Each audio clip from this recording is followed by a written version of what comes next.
My pastors, we've been gifted here in this church, they have a lot of wisdom, so there's all kinds of things I talk to my pastors about, like before I commit to, let's say, going on a short-term mission trip, which, for me could be, up to 3 weeks sometimes, I talk with them about, these are what I perceive to be the pros and cons of doing this mission where I've been to like England or Jamaica or something like that. Is there any reason you guys would see that I should not do this? And I had to evaluate several years ago. One of the things I've been trying to communicate to young men that feel called to preach the gospel in the highways and the byways is that you've got to love your own church and you've got to serve in your own church. And one of the things that requires is you being in your own church. So I had to evaluate, one year I traveled 106 days. I was out of town for ministry. And that had effects on my family, and it had effects on my relationships within the church, especially since I'm blessed to have a teaching role here in the Sunday school ministry of this church. You can't, as an evangelist, you can't just expect everyone in the church to be all about what you're doing and ready to throw you like, a pep rally every time you land in from like wherever you've been out. And then you're never serving, you're never helping, you're never ministering to other people in the church.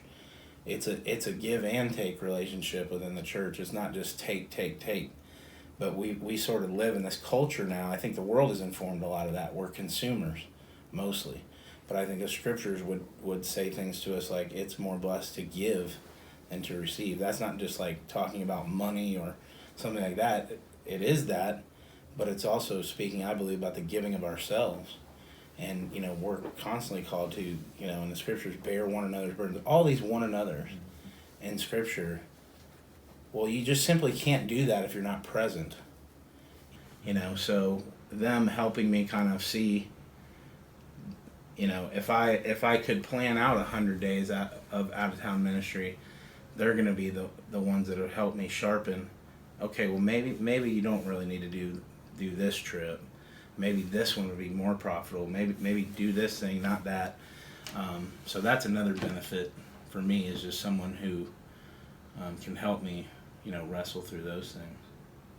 And I'd say specifically with Bobby, as he came into the life of the church, he did come to each one of the elders and say, look, I want to be involved with you in this part of your ministry. So, of course, Pastor Josh is our main preaching pastor, so he hears Josh preach a lot.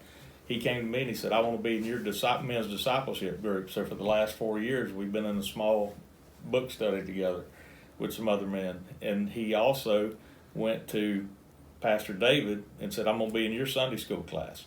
And then he ended up teaching Pastor David's Sunday school class. So Bobby really did involve himself in every area of the ministry. I think you actually taught in the student ministry some with Pastor Adams. So, and then we also, as a church, when we have a man like Bobby who's a gifted evangelist, how do we use him in the life of the church to reach the community? Our PM Sports Ministry is a perfect example of that, where Bobby will preach, share the gospel weekly during that ministry, during the seasons. Last night we had the culmination of that ministry with a outreach to the community where they come in and we have dinner and another gospel proclamation. So when the Lord gifts the church with an evangelist, we want to partner with them and shepherd them in, hey, how do we use this for the benefit of the body while at the same time reaching out to the lost?